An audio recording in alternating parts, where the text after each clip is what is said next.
Fórum, el valor del conocimiento.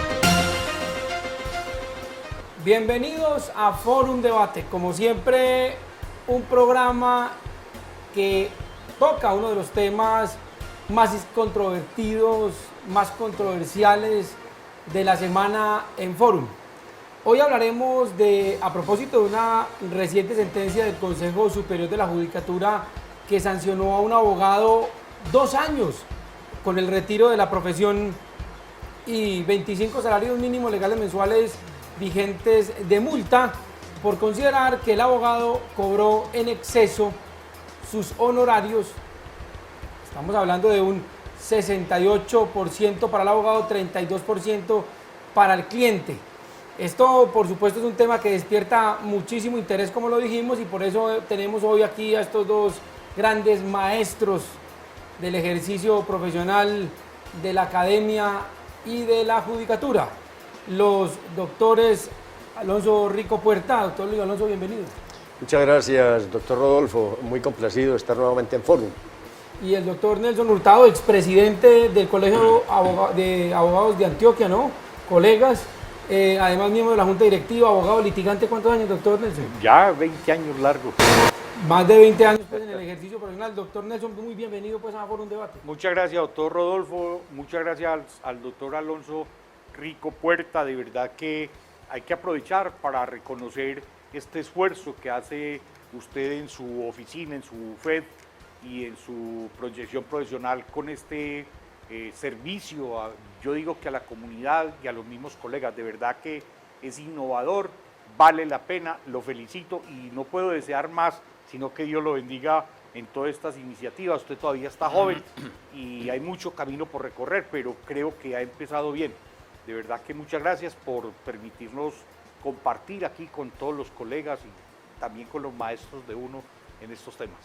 Muchas gracias, doctor Nelson. Bueno, el primer tema que vamos a analizar aquí en esta mesa de trabajo hoy es ¿hasta cuánto puede cobrar un abogado?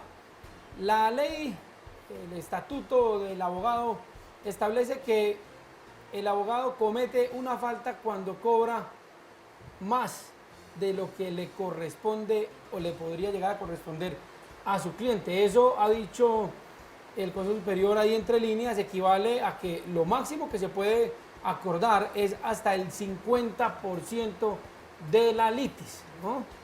50% de la litis es el límite. El primer tema ¿es justo o no es justo que se establezca el 50%? Doctor Rodolfo y doctor Alonso, lo que pasa es que para poder uno entrar a decir si es justo, si es equitativo, primero tenemos que entrar a definir un contexto. Y permítame que tenga que repetir algo con lo que tal vez puedo cansar a los distintos públicos donde me ha tocado participar. Yo vengo diciendo hace muchos días que maravilloso que el mundo haya cambiado, que lo malo es que haya dividido perversamente a los hombres entre aquellos pocos que se aprovechan del cambio, aquellos tantos que van en contra de él, pero lo más grave, aquellos incuantificables que no se han dado cuenta del cambio. ¿Cuál es el cambio, doctor? El cambio es muy grave y el cambio, para poner un referente en el contexto que yo le digo para poder responder su pregunta, tendríamos que remontarnos a los años 1970, creo, 1980, a lo que se planteó en el consenso de Washington. La gente piensa que el abogado no sabe sino de leyes y resulta que el saber del abogado es y debe ser multidisciplinar. El abogado debe estar capacitado, pero eso es ya de disciplina, eso es de responsabilidad con uno mismo, con los colegas y con la sociedad. Hay que saber un poquito de literatura, hay que escarmenar en la ingeniería, hay que buscar en la medicina, hay que saber un poquito de economía para uno poder saber dónde vive. Y si no, simplemente cuando le pregunten a usted dónde vive, simplemente se limitará a dar la dirección de su casa. ¿Qué digo yo eso en el contexto? Mire, si uno analiza la propuesta de Williamson o analiza las tesis de Friedman y viene ahorita Stiglitz, sabemos que toda la humanidad, o al menos los gobiernos del mundo, los más poderosos, confiaron el desarrollo, el bienestar, digámoslo así, de la comunidad, se lo dejaron confiado al mercado. En ese entorno de ese mercado, para no entrar a meternos con neoliberalismo y globalización, simplemente en ese referente, la tesis principal es que el Estado todos los días sea más chiquito, que el Estado sea menos Estado. Bueno, pero eso cómo afecta a los honorarios de los abogados. Ahí donde vamos, que el Estado desregularice, que el Estado deje de cumplir todas aquellas funciones que ha cumplido disque ineficientemente para que las cumpla el sector privado, y que el sector privado va a generar la suficiente riqueza y que el Estado solamente se va a dedicar a cobrar impuestos y a redistribuir la riqueza en todas partes. ¿Dónde actúa el abogado? Actúa en ese entorno. Pero desafortunadamente en Colombia el abogado sigue estando pegado a la rama jurisdiccional. La rama jurisdiccional como función pública, desde que se habló de la atribución del poder, dejó de ser esa función fundamental a cargo del Estado y pasó a ser un servicio público esencial, la administración de justicia a cargo del Estado. Desde ese cambio, la administración de justicia es susceptible de ser prestada por particulares, y de hecho los tenemos, el presidente de la acción comunal, Sí, el de los árbitros todas y esas los cosas, conciliadores, todas esas vainas, ¿cierto? Pero Entonces, el tema específico de los honorarios de los abogados, ¿es justo o no es justo el 50%? a ver, es que por eso le digo yo, es que decir si es justo o es injusto, eso depende de muchas cosas. Por ejemplo, si vamos a manejar ese prototipo del abogado con el mismo criterio que había antes de la Constitución del 91 y antes de que el mundo cambiara económicamente, a mí me parece, puede decir que pactar unos honorarios hasta el 50% me parece que estarían en el límite de lo que podría ser equitativo, evaluando ¿qué? El profesional, los títulos que tiene, es decir, no digamos los títulos, porque títulos aquí consiguen muy fácil, los estudios que efectivamente tiene, el conocimiento sobre determinadas áreas del derecho y sobre determinados temas. Bueno, sí es justo. Todas esas cosas. A mí Sí me parece que es ¿Para justo. usted, doctor Alonso? Doctor Rodolfo, yo creo que comparto la postura del doctor Nelson en el entendimiento de que un 50% parece razonable como monto máximo de los honorarios de un abogado. Pero siempre y cuando pues sean pactados a litis, es decir, cuando no hay ningún anticipo, ni cuando hay ningún tipo de suma que se entrega al iniciar la actuación, es razonable. Pero es que como el tema es bastante desregulado, a propósito de la palabra que utilizó usted, es bastante desregulado, cuando el abogado cobra, siempre suele ser muy criticado. Ahorita en Bogotá, por ejemplo, se acaba de abrir una investigación de carácter fiscal, la Contraloría, contra el abogado que contrató Saludcov para que lo defendiera en un proceso de anulación de un acto administrativo. Correcto. El abogado creo que cobró alrededor de unos 800 millones de pesos y le abrieron un proceso de responsabilidad fiscal al abogado y a la entidad. Pero resulta que el litigio estaba cercano a los 1.3 billones. Ajá. Sí, era un asunto de billones. Entonces, hablar de 800 millones de pesos para honorar de un abogado pareciera ser muy escandaloso.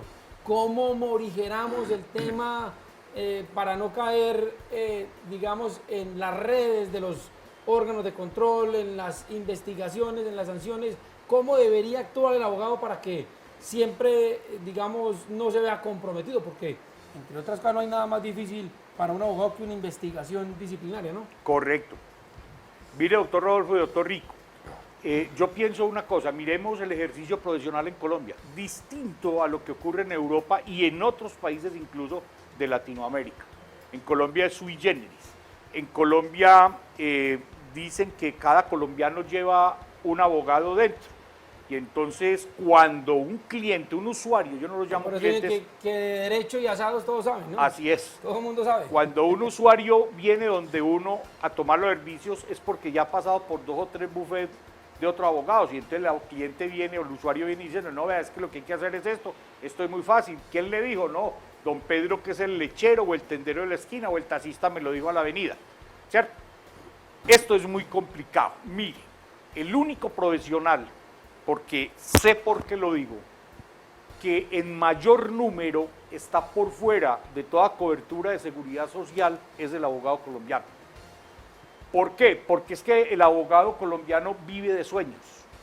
Entonces uno espera, la gente no anticipa, la gente ya llama a pedir una cita y no pregunta cuánto vale.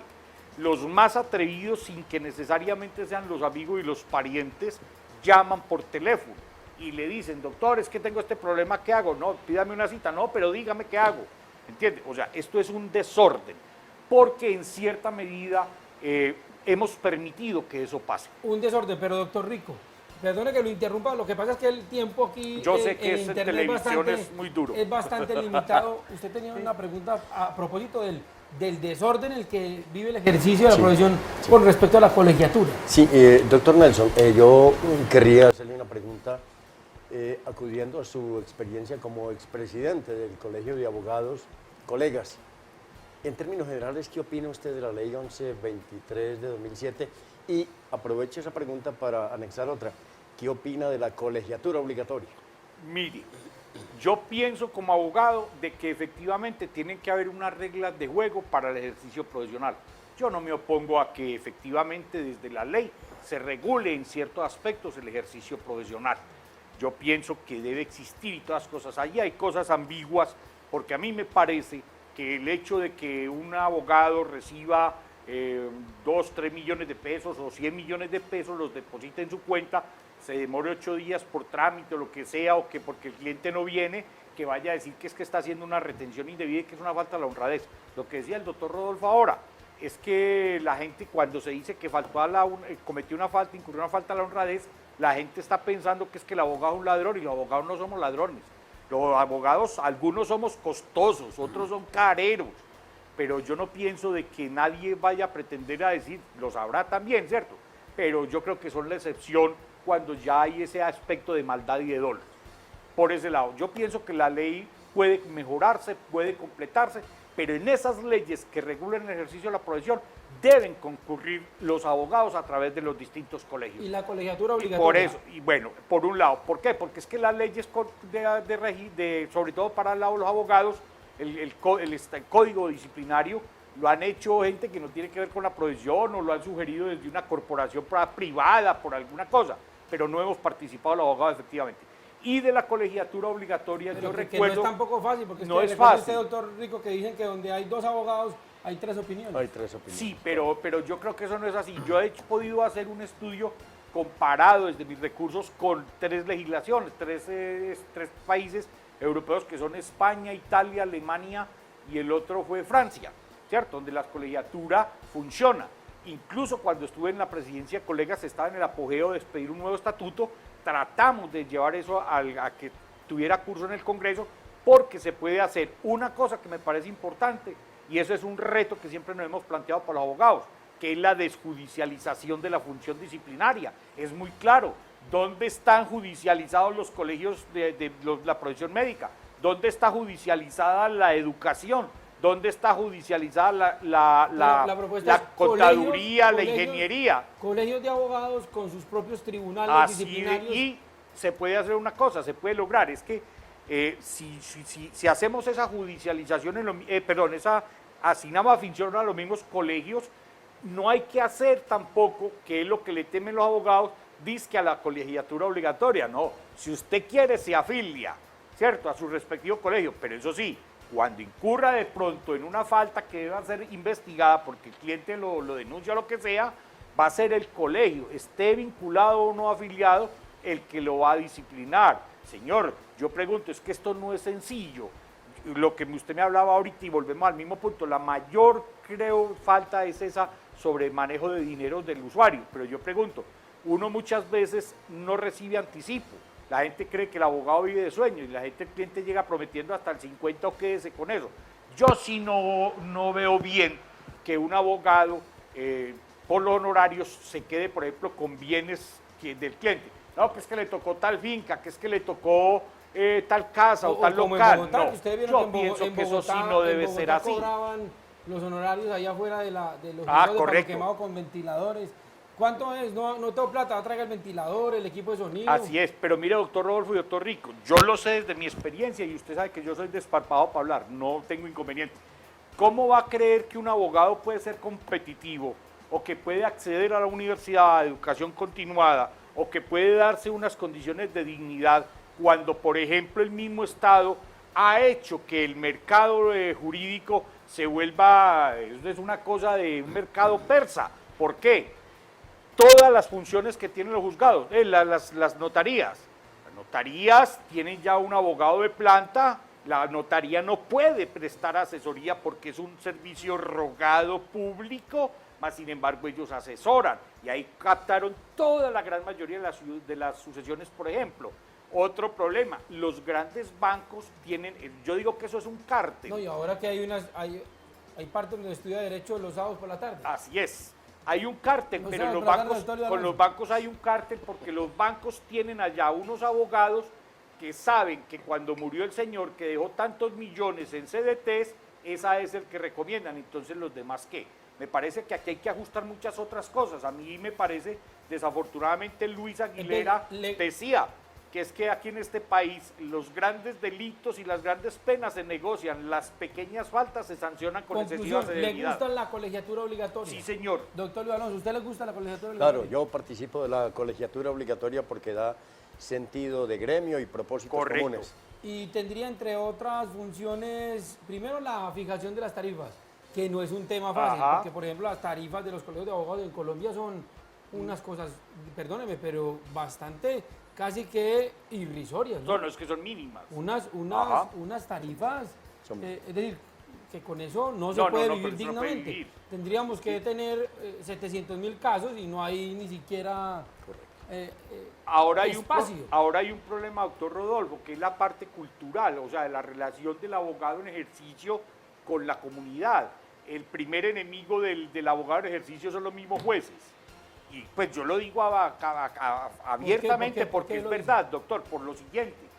Aquí pasa cualquier cosa, por ejemplo, el lenguaje que maneja el abogado con un buen recurso, con lo que sea, un juez llega y le dice, no, es que la sentencia, entonces el juez llega y dice, no, es que la jurisprudencia tal, va uno a mirar la jurisprudencia y resulta que recortó el pedacito que le convenía de la sentencia y mira uno toda la sentencia y resulta que antes le da la uno. Eso es lo que yo llamo, que estoy coleccionando las, bueno, se me olvidó, todas las cosas como eso grave, la perversidad judicial, ¿cierto? Entonces, esa es una cosa que nos saca. Ahora, ocurre cualquier evento grave que liberan a un detenido, que le dieron no sé qué beneficio, que lo exoneraron de tal deuda, que tal cosa.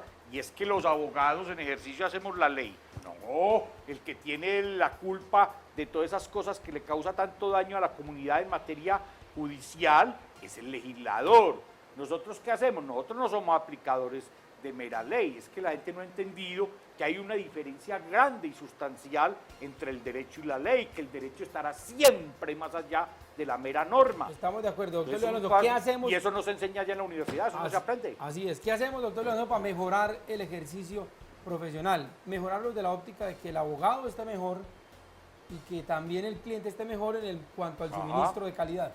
Yo creo que básicamente la ley 1123 o en términos generales lo que sea el estatuto ético, disciplinario o el estatuto de la abogacía, pues debe consultar los distintos estamentos que quedan comprometidos en el tema de la elaboración de reglas de estas.